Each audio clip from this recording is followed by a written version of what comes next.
Bonjour chers élèves, aujourd'hui donc un nouveau cours d'histoire, toujours dans ce thème 2 sur le monde depuis 1945.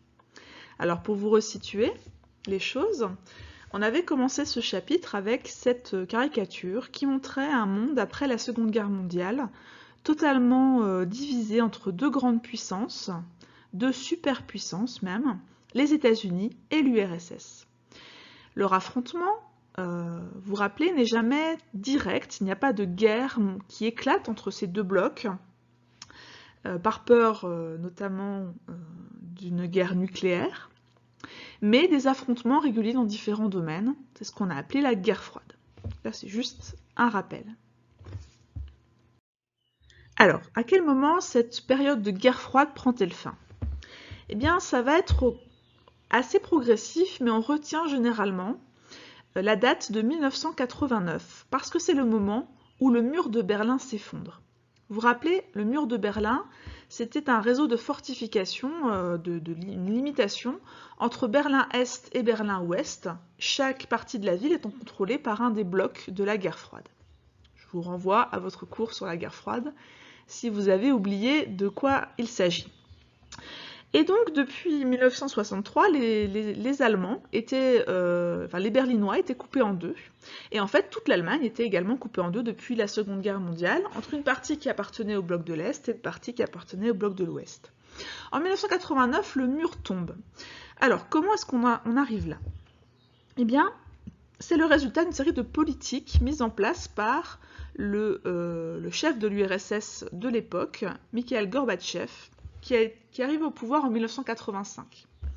L'URSS, à ce moment-là, dans un état de crise politique et de crise économique, il cherche à réformer l'URSS avec des mesures. Il veut amener plus de transparence dans la vie politique, plus de démocratie, relâcher un peu la pression sur les pays alliés, etc. Bon, eh bien, ça va conduire finalement à la disparition de l'URSS.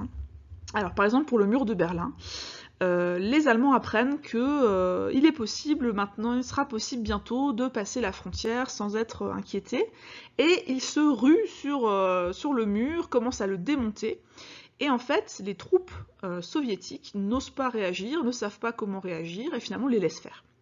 Donc le mur s'effondre, un symbole s'effondre, et dans les années suivantes, au début des années 1990, eh bien finalement tout l'URSS va s'effondrer, parce que les États qui faisaient partie de l'URSS vont proclamer leur indépendance, et on va organiser des élections libres un peu partout, ce qui fait que les communistes vont en fait perdre le pouvoir, et le bloc de l'Est va totalement s'effondrer en quelques années de l'intérieur.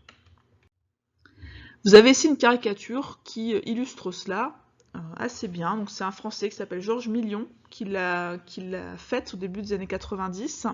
Donc on voit, il prend l'image de la poupée russe, avec l'URSS, donc une seule poupée au départ, et puis à l'intérieur, finalement les petites poupées qui s'échappent.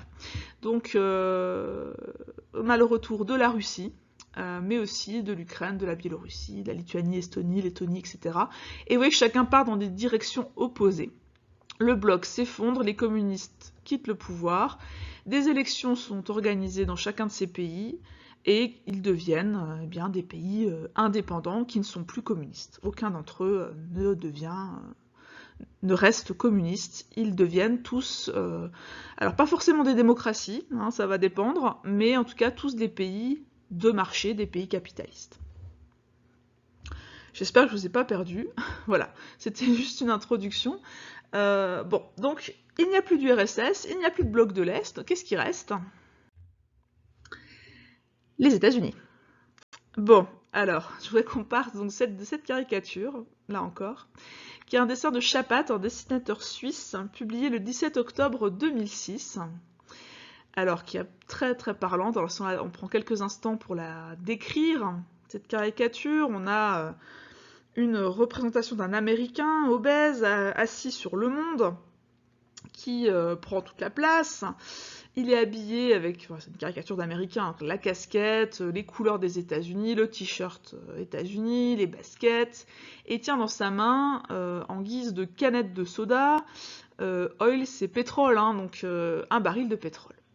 Donc il prend toute la place et il dit au reste du monde, poussez-vous un peu. Le reste du monde est représenté par des différentes personnes qui se retrouvent de l'autre côté, en petits, qui sont tous serrés, compressés pour faire de la place aux États-Unis.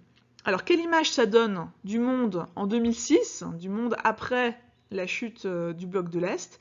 Eh bien ça donne l'image d'États-Unis totalement maître du monde, la seule superpuissance qui domine tout le reste. Alors, c'est une caricature, donc forcément, c'est une vision un petit peu exagérée de la réalité, donc on va se demander, dans ce cours, donc je reprends, donc ce chapitre s'appellera « Le monde depuis 1989 ». Après la chute du mur de Berlin et la fin de l'URSS, les États-Unis apparaissent comme la seule superpuissance mondiale. Depuis la fin de la guerre froide, les États-Unis dominent-ils complètement le monde? Est-ce que c'est vrai que les États-Unis dominent le monde? Ben, on va voir. Alors, il y a plusieurs façons de dominer le monde. On va commencer par la dimension économique. Alors ici, vous avez un graphique qui représente le PIB mondial. Vous vous rappelez, PIB, produit intérieur brut, c'est toute la richesse produite en un an. Alors là, c'est le PIB du monde entier. Donc, vous imaginez que ce camembert là, c'est tout l'argent, toute la richesse produite par tous les pays du monde en un an. L'année 2018 en l'occurrence. Alors, qu'est-ce qu'on constate? Eh bien, on constate que les États-Unis, à eux seuls, c'est 24% du PIB mondial. Et c'est la première puissance économique mondiale, tout simplement.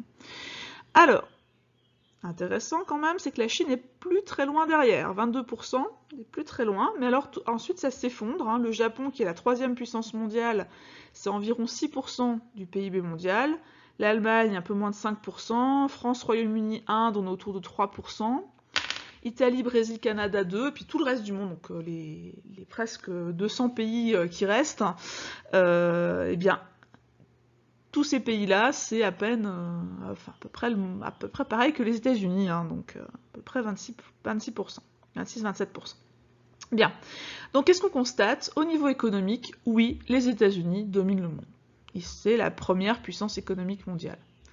Alors, rappelez-vous, vous souvenez au quatrième, ça s'explique parce que c'est un des pôles de la mondialisation, c'est un pays industrialisé, développé, dans différents domaines. Je prends juste un exemple, celui des GAFA, ce qu'on appelle les GAFA, c'est-à-dire Google, Amazon, Facebook, Google, Apple, excusez-moi, Google, Apple, Facebook et Amazon. J'avais bien le A mais pas le bon. C'est-à-dire ces 4 entreprises qui sont les plus importantes au niveau mondial dans le numérique. Voilà. Au niveau du numérique, au niveau d'Internet, les États-Unis dominent encore totalement le monde et c'est un des aspects donc, de leur puissance. Donc au niveau économique, oui, c'est vrai, elles dominent le monde. Au niveau maintenant militaire. Vous avez ici une carte. Je vous laisse l'observer un petit peu, regarder les différents détails de la carte. Comme toujours, bien sûr, le plus important, c'est la légende, qui s'intitule « La présence militaire américaine dans le monde ». Alors, couleur bleu ciel, les pays membres de l'OTAN.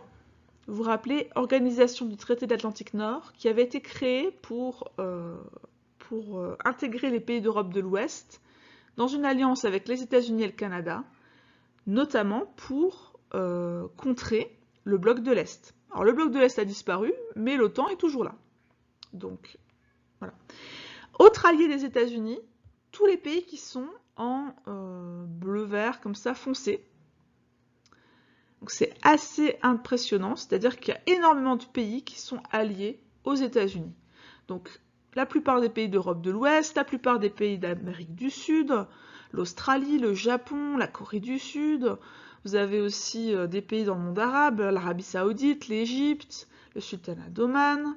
Vous avez le Pakistan, l'Afrique du Sud, enfin bon, énormément de pays. Ensuite, les flottes de guerre américaines, où est-ce qu'on en trouve?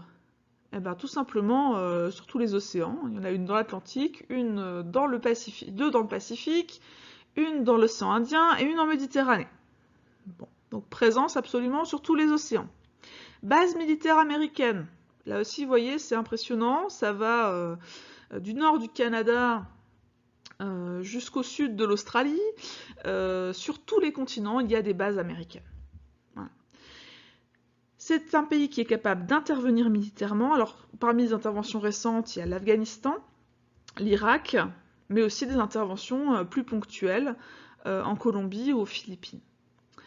Bon, donc, les États-Unis, superpuissance aussi au niveau militaire, c'est incontestable. On estime qu'à peu près la moitié des budgets militaires du monde entier, la moitié c'est les États-Unis, sans compter leurs alliés. Donc aucun pays ne fait le poids, mais vraiment aucun. Si vous avez l'impression peut-être que la Chine ou la Russie, c'est des menaces pour les États-Unis, ils sont très loin derrière. Ce qui n'empêche pas qu'ils aient des armées importantes, mais ils sont vraiment très loin. Ok ? Juste un petit exemple, Russie et France, à peu près les mêmes budgets militaires. La France, ce n'est que un des alliés des États-Unis. Voilà, ça vous donne un petit ordre de grandeur. Alors, je vous donne un petit exemple tiré de l'actualité relativement récente. Avril 2017, 5 membres présumés d'Al-Qaïda ont été tués dans une attaque de drone américain ce dimanche 30 avril à l'aube contre un véhicule transportant des armes dans le centre du Yémen, selon un membre des services de sécurité contacté par l'agence France Presse. Alors pourquoi je vous prends cet exemple avec une illustration, hein, donc un drone. Alors déjà pour montrer que l'armée américaine, une armée qui a une technologie de pointe, donc un drone, hein, c'est un véhicule sans pilote, alors on n'est pas dans le drone pour faire de la photographie, hein, on est dans un drone militaire, vous voyez avec les charges, les missiles qui sont chargés dessus. Donc il faut imaginer, hein, le pilote, il est tranquillement aux États-Unis, il pilote depuis une base américaine aux États-Unis, et puis son avion, son drone, lui, il est au-dessus du Yémen, et il est capable de toucher une voiture transportant des membres d'Al-Qaïda, donc c'est une organisation terroriste islamiste. On y reviendra un peu plus tard. Bon, donc une armée très développée, une technologie de pointe, et puis qui est capable d'intervenir partout. Le Yémen, les États-Unis ne sont pas en guerre contre le Yémen. Et pourtant, eh bien, ils interviennent sur son sol pour défendre leurs intérêts. Donc pour résumer, on a bien un monde dominé par les États-Unis, puisque ce sont la première économie mondiale et l'armée la plus puissante du monde. On change un peu de registre. On va commencer par le tableau. Ce tableau représente le box-office mondial en 2019. Qu'est-ce que c'est que le box-office? C'est un classement des films selon ce qu'ils ont rapporté. Donc c'est pas le nombre d'entrées, ce sont les recettes, c'est ce que ça a rapporté. D'accord? Et on parle bien d'un box-office mondial, c'est-à-dire dans le monde, quels sont les films qui ont le plus rapporté? Généralement, c'est aussi ceux qui ont été le plus vus, même si c'est pas tout à fait la même chose. Eh bien, vous voyez le classement, c'est assez impressionnant. Je fais ce classement depuis des années. Parfois, il y a quelques pays comme ça qui arrivent à produire un film qui se classe dans le top 10. Mais alors, cette année, en 2019, c'est impressionnant. Les 10 sur 10, c'est la première fois que je vois ça, c'est États-Unis. Et alors, si en plus on prenait ceux qui ont été faits par Disney, pareil, je pense que vous en avez au moins, je sais pas, 6, 7 qui ont été faits par Disney, donc c'est impressionnant. Donc, le premier, c'est Avengers Endgame. Vous voyez que tous les films, les 10 films, ce sont des films américains. Voilà. Donc, je vous ai mis 2 affiches pour illustrer ça. L'affiche chinoise d'Avengers et l'affiche russe de Spider-Man. Voilà. Alors, pourquoi je vous montre ça? Pour vous dire que le poids des États-Unis dans le monde, il est aussi sur quelque chose qui est de l'ordre de la culture. C'est-à-dire que ça, c'est pas la puissance classique, est-ce qu'ils sont riches, est-ce qu'ils ont une forte armée, c'est la capacité des pays à influencer le reste du monde, à avoir une attractivité, c'est-à-dire qu'on est attiré par leur culture et par leur production. Voilà. Alors là, j'ai pris l'exemple du cinéma, mais réfléchissez 2 minutes, vous allez voir qu'on pourrait multiplier les exemples. En musique, dans les jeux vidéo, dans l'habillement aussi, tout le monde met des jeans aujourd'hui, des baskets, ça vient des États-Unis au départ. Dans l'alimentation, le modèle du fast-food qui s'est répandu dans le monde entier, certaines marques aussi. Donc c'est impressionnant à quel point les États-Unis ont une influence culturelle sur le reste du monde. On parle même parfois d'américanisation du monde, parce que qu'on soit russe, chinois, égyptien, brésilien, français, eh bien la culture américaine nous influence, tout simplement. Donc une influence culturelle majeure, cinéma, séries, musique, jeux vidéo, logiciels, mode de vie, langue, et une attraction mondiale. On parle d'une américanisation du monde. Alors j'ai fait un tableau, c'est pas pour rien, c'est parce que d'un côté, il y a ce qu'on appelle le hard power, donc le pouvoir dur, si vous voulez. Ça, c'est vraiment la puissance, la capacité à s'imposer par rapport aux autres. Et à côté, on a le soft power, le pouvoir doux, on pourrait dire. Ça, c'est plutôt l'influence, l'attraction d'un pays. Voilà. Par exemple, la Chine, aujourd'hui, devient une puissance au niveau hard power, économie et même armée.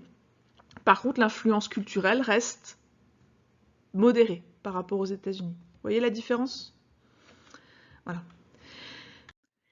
Et donc, conclusion, réponse à notre problématique, les États-Unis apparaissent bien comme la première puissance mondiale dans tous les domaines depuis la fin de la guerre froide. Alors, pour introduire votre analyse de documents, parce qu'on va un petit peu nuancer, encore un dessin de Chapat, j'aime beaucoup ce caricaturiste, et souvent ces dessins reflètent bien l'actualité, sont un bon moyen d'entrer dans un sujet. Alors c'est un dessin qui date de 2008. 2020, les États-Unis de retour sur la Lune. Alors qu'est-ce qu'on voit sur ce dessin? Au premier plan, donc la surface de la Lune, avec à gauche une navette de la NASA, donc Agence spatiale américaine. L'astronaute sort de sa navette, de sa capsule, et puis il est très étonné parce qu'il voit sur le sol de la Lune, à droite, Imperial Garden Chinese Restaurant, donc un restaurant chinois qui est installé là. Alors évidemment c'est totalement humoristique, mais qu'est-ce que ça montre? Ça montre que la course à l'espace par exemple, qui était un des monopoles américains, eh bien petit à petit la Chine commence à s'imposer. Alors vous avez peut-être entendu qu'elle a notamment mené une mission d'exploration de la face cachée de la Lune récemment. Voilà, donc qu'est-ce que je veux vous dire à partir de cette caricature? Eh bien c'est que même si les États-Unis continuent à dominer le monde, eh bien il commence à y avoir des concurrents, et notamment la Chine. Et donc ce sera notre grand 2, la contestation du modèle américain, grand A, l'émergence de nouvelles puissances. Donc votre travail va être d'analyser quelques documents pour comprendre comment les États-Unis sont actuellement concurrencés par de nouvelles puissances, et notamment la Chine. Voilà, bon travail et bonne semaine à tous.